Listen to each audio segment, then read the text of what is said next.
Here we have an electrostatics extended objects question.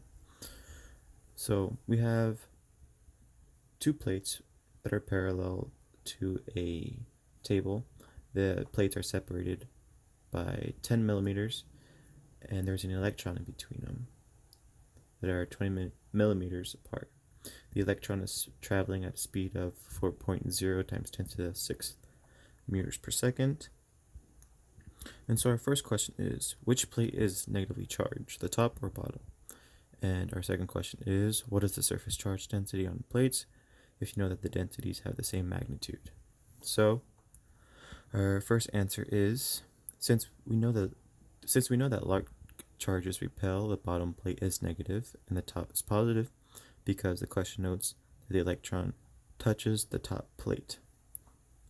So if the electron touches the top plate, we know that opposite charges attract and the electron's negative, so the top plate must be positive. In our second question, what is the surface charge density on the plates? So we know the electric field to the plate, the force of an object, and the electric force of an object. So since we have two plates, we're going to multiply it by 2, and here we get 4 times Coulomb's constant, pi density. Here we're finding the area, and we get this equation by combining these 3 and 4. And we divide the distance by 2 because the electron is in between the two plates.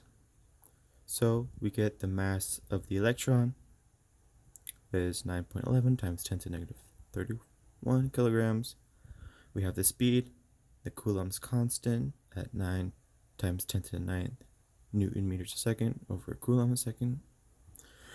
And so since we're trying to find the charge density, we rearrange this equation to find the density, and we combine it to equal the charge density, and we get 2.0 times 10 to the negative 8 Coulomb per meter squared.